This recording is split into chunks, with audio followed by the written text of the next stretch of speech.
अस्सलाम वालेकुम। कैसे हैं दोस्तों? ठीक ठाक हैं। उम्मीद करता हूँ आप सारे ठीक होंगे। आपको खुशामदीद कहते हैं आपके अपने ही चैनल अस्करी बिजनेस आइडियाज़ में। आज हम बात करते हैं प्राइम मिनिस्टर इमरान खान साहब ने जो एक कामयाब जवान लोन स्कीम निकाली है उस पे, तो उसके तरीक़ेकार, उसको हासिल करने का तरीका, उसमें अप्लाई करने का तरीका, कैसे अप्लाई करना है, ये सारा हम आपको बताएंगे। तो इसमें सबसे पहली बात यह है कि 21 साल से 45 साल तक के नौजवान जो हैं वो हिस्सा ले सकते हैं, वो लोन ले सकते हैं। जो 18 साल के लोग, 18 साल के बच्चे हैं, 18 से 21 साल के, वो कंप्यूटर में अगर उन्होंने सॉफ्टवेयर इंजीनियरिंग या हार्डवेयर की हुई है या आईटी शाईटी किया हुआ है, तो उसमें वो लोग अप्लाई कर सकते हैं। ठीक है जी। इसमें 10,000 से लेके 50 लाख रुपए तक आप कर्जा ले सकते हैं। 10,000 से 1 लाख रुपए तक जो कर्जा ले रहे हैं उस पर शरह मुनाफा बिल्कुल नहीं है, ना ही उस पर किसी किस्म का कोई शरह मुनाफा रखा गया है। और 1 लाख से 5 लाख तक जो अगर आप कर्जा लेते हैं, 10,000 से 5 लाख तक अगर आप कर्जा लेते हैं, तो वो उस पर आपको 6% शरह मुनाफा देना पड़ेगा। फिर 5 लाख से 50 लाख तक अगर आप कर्जा लेते हैं, तो उस पर आपको 8% शरह मुनाफा देना पड़ेगा। आप एक 10,000 से ले अगर 5 लाख तक कर्जा लेते हैं, तो उसमें आपको दोस्तों किसी किस्म की गारंटी देने की ज़रूरत नहीं है। वो आपके डॉक्यूमेंट्स हैं जो बैंक आपको कॉल करके आपसे पूछ लेगा। तो जो 5 लाख से 50 लाख तक लेना है उसके लिए आपको गारंटी देना पड़ेगी। एक आपको शख्सी ज़मानत देना पड़ेगी। साथ आपको घर के जो रजिस्ट्री है वो आपको प्लेज कराना पड़ेगा घर। उसके बाद या कोई गाड़ी शाड़ी है आपके पास, तो उसके कागजात आपको बैंक को देना पड़ेंगे। ठीक है जी। इसके लिए हमने जो है, इसके लिए लेडीज़ भी अप्लाई कर सकती हैं। 25% कोटा इसमें लेडीज़ का है, बाकी 75% कोटा जो है वो मर्द हजरात का है। तो आप कोई भी अप्लाई कर सकते हैं। तो दोस्तों, इसके लिए अप्लाई करने का जो आसान सा तरीका है, वो उसमें कोई शराइत नहीं है। आपका ID card number, telephone number, address वगैरह आपने ऑनलाइन अप्लाई करना है। चलें अब हम देखते हैं कि ऑनलाइन ऑनलाइन हमने अप्लाई कैसे करना है। वो तरीका मैं आपको समझा देता हूँ। हमने हमने सिंपली गूगल पे जाना है। गूगल पे लिखना है कामयाब जवान प्रोग्राम .gov.pk। ठीक है जी। ये साइट खुल जाती है। यहाँ आ जाता है कामयाब जवाब programme, how to apply for ₹10,000 to 5 million. हम इसको क्लिक कर देते हैं जी। यहाँ आ जाता है how to apply online. Online पे हम क्लिक कर देते हैं जी। ठीक है। विजिट पोर्टल और अप्लाई फॉर लोन, हम अप्लाई फॉर लोन पे क्लिक करेंगे।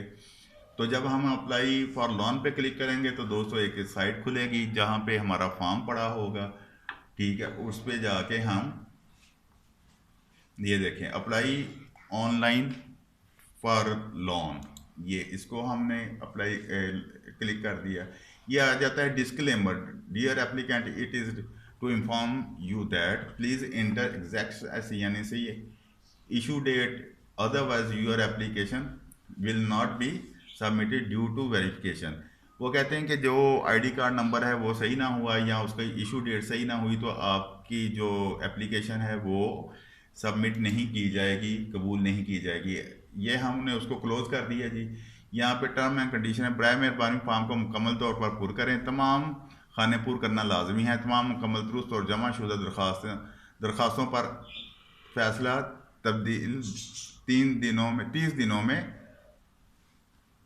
होगा। ठीक है जी। इसके बाद पाकिस्तान सिटीज़न पोर्टल ऐप के लिए रहनुमाई और मालूमात शिकायत जी, इसको छोड़ दें।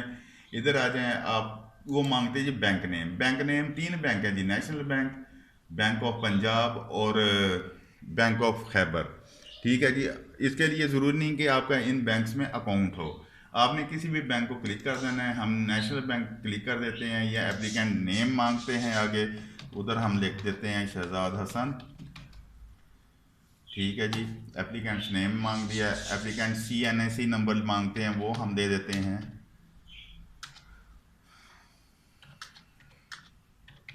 वो दे दिया जी। आगे CNAC इशू डेट मांगते हैं। इधर जब इशू डेट मांगते हैं जी, कैलेंडर खुलता है। कैलेंडर पे 2019 लिखा हुआ है। जिस साल आपका आईडी कार्ड बना है उसको आपने क्लिक कर देना। 2013 कर दिया। जिस महीने में बना है जी, उस महीने में हमने चले जाना है जी। ठीक है जी। उस महीने में जाके हमने यहाँ से महीना आगे पीछे कर लेना है, जून जुलाई अगस्त जिस भी बना है वहाँ कर लिया, डेट दे देनी है, वो डेट दे दी। यहाँ पे तारीख पैदाइश देनी है आपने, इसी तरह इधर कैलेंडर खुलेगा, आपने इधर ईयर कर देना है, इधर मंथ कर देना है, और नीचे आप डेट कर देंगे। ठीक है जी, डेट हो गई। उसके बाद ये यहाँ जीन्स आ जाती है, जेंडर। आप मेल हैं, मर्द हैं, औरत हैं या ख्वाजा सरा हैं, जो भी हैं आप मेल हैं, मेल पे इंटर कर दिया। फिर फादर्स नेम या हस्बैंड नेम। अगर औरत अप्लाई करती है, शादीशुदा है, वो तो डेफिनेटली अपने खामद का नाम लिखेगी। जो और शादीशुदा नहीं है जो बच्ची, तो वो अपने वालिद का नाम लिखेगी। इधर मैं अपने वालिद का नाम लिख देता हूँ जी। इधर फिर वालिद का CNA नंबर या शोहर का CNA नंबर लिखा जाएगा। फिर आपने एड्रेस देना है, मुकम्मल एड्रेस देंगे आप जी। यहाँ पे जो भी आपका एड्रेस है, फिर वो रेजिडेंस रहायश पूछेंगे जी कि ज़ाती है, ख़ानदानी है या किरायादार है। अगर ज़ाती है तो ज़ाती लिख दें, अगर फैमिली में है यानी कि बाप दादे से चली आ रही है तो वो लिख दें, या किराए का है तो उसको आप क्लिक कर दें। ठीक है जी। इसके बाद मौजूदा सूबा जो है वो आप पंजाब करेंगे। मौजूदा ज़िला जो है फैसलाबाद, लाहौर, टोबा, गुजरांवाला, गुजरात, जो भी लिखना है वो लिख दें। उसकी तहसील जो भी है वो लिख दें। ठीक है जी। घर का फ़ोन नंबर इस तरह है, बाज़ घरों में PTCL नहीं होते। जिन घरों में PTCL नहीं है उन घरों आपने यहाँ पे मोबाइल नंबर दे देना है, ज़रूर दे देना है। अगर नहीं देंगे तो ये फॉर्म आपका सबमिट नहीं होगा। ये मोबाइल नंबर है, यहाँ पे भी आपने मोबाइल नंबर दे देना है। घर का नंबर और मोबाइल नंबर सेम भी हो सकते हैं, अलग अलग भी हो सकते हैं। क्या आप अपने नाम पर ये सिम जो है, जो ना आपने मोबाइल सिम दिया, क्या ये आपके अपने नाम पे रजिस्टर है, पूछ रहे हैं। अगर है तो यस कर दें, अगर नहीं है तो नो कर दें। ईमेल एड्रेस दें। ठीक है जी। उसके बाद वो पूछते हैं ज़ेर कफ़ालत अफराद की तादाद, यानी कि आप कितने बंदों की कफ़ालत कर रहे हैं, यानी कि आप के बच्चे कितने हैं, बहन भाई कितने हैं जिनको आप आपके सर पे वो घर में रह रहे हैं। तो आपने यहाँ लिख देना है 2 4 10 जितने भी हैं वो। अच्छा, आगे वो पूछता है मुश्किल पता अगर मौजूदा पता से मुख्तलिफ है। वो मौजूदा पता से अगर मुश्किल पता मुख्तलिफ है तो यहाँ पे देना है, अगर नहीं तो ये लिखा हुआ है ऊपर जैसा, यानी कि एज अबव। आपने एज अबव को क्लिक कर देना है, वो ऊपर वाले एड्रेस इधर आ जाएगा सारा। वही मुश्किल तहसील ज़िला जो है तजर्बा। अच्छा जी, आगे आ जाता है मार्शल स्टेटस, यानी कि आप कोई शादीशुदा हैं, गैर शादीशुदा हैं, या कुछ और अपना डाइवोर्स हुई है या कुछ भी है, आपने वो दे देना है। आप इधर अगर शादीशुदा हैं तो शादीशुदा कर दें, या गैर शादीशुदा हैं तो गैर शादीशुदा कर दें। अगर दोनों नहीं हैं तो अदर में कर दें। ठीक है। उसके बाद वो मांगते हैं जी तजर्बा, हुनर, तालीम। अगर है किसी भी काम में अगर तजर्बा है तो आपने लिख देना है। अगर आपने तालीम लिखनी है तो तालीम लिख देनी है। अगर आप फ़र्ज़ कर लें कोई काम कर रहे हैं तो वो लिख देना है। ठीक है जी। उसके बाद आ जाता है मौजूदा ज़रिया माश के, आप अब गुजारा करना यार। अच्छा जी, यहाँ पे मांग रहे हैं जी मौजूदा ज़रिया माश, तो हम लोग यहाँ पे लिखते हैं बरोज़गार, रोज़गार पे हैं, अपना ज़ाती कारोबार है या बेरोज़गार है। आपने जो भी है वो लिख देना है कि आप ज़ाती कारोबार कर रहे हैं तो उस पर क्लिक कर दें। मुंतखब कारोबार मुंतखब करें कि कौन से कैसे किस कारोबार के लिए आप कर्ज़ा ले रहे हैं, तो वो लिख दें। ठीक है जी। कर्ज़ा की वजह क्या है, अब नया कारोबार करना है कि मौजूदा कारोबार को वुसअत देनी है, क्या करना है। अगर आपने नया कारोबार करना है तो नए कारोबार पे आप क्लिक कर देते हैं। अगर वुसअत देनी है तो उस पर क्लिक कर देते हैं। कर्जा की किस्म क्या है जी आपकी, वर्किंग कैपिटल है, टर्म टर्म लोन है, वर्किंग कैपिटल पे क्लिक कर दें। अच्छा जी, आगे आ जाता है दरकार कर्जा की रकम कितनी लेनी है, 1 लाख, 2 लाख, 5 लाख, 10 लाख, 50 लाख, जितना भी लेना है वो इधर लिख दें। ठीक है। दरकार कर्जा की मुद्दत 1 और 2, यानी कि एक है या दो, आपने एक लिख देना है। प्रोसीड टू स्टेप 2 के दूसरे स्टेप पे चले जाएं। इसको हम जब क्लिक करेंगे तो आपको उसी वक्त एक मैसेज आ जाएगा कि जी आपकी जो एप्लीकेशन है, या तो मैसेज आ जाएगा, या इधर अगर आपकी कोई लाइन छूट गई है तो उस पर आ जाएगा जी इसको दोबारा फिल करें। अगर ठीक है तो आपको एक मैसेज आ जाएगा कि जी आपकी जो एप्लीकेशन है, दरख्वास्त है, वो हमें मिल गई है। अब वर्किंग डेज़ में हम लोग आपके साथ दोबारा।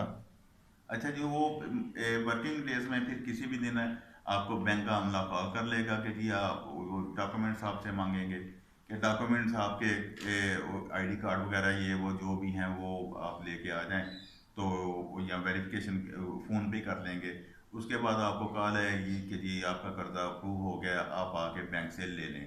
तो आप जाके बैंक से कर्जा ले लीजिएगा अपना, और ईमानदारी से किस्तें वापस कीजिएगा। ईमानदारी से पैसे, मुल्क के पैसे हैं, मुल्क को वापस कीजिएगा। ईमानदारी से कारोबार कीजिएगा। अल्लाह पाक आपके कारोबार में वुसअत अता फरमाएँ।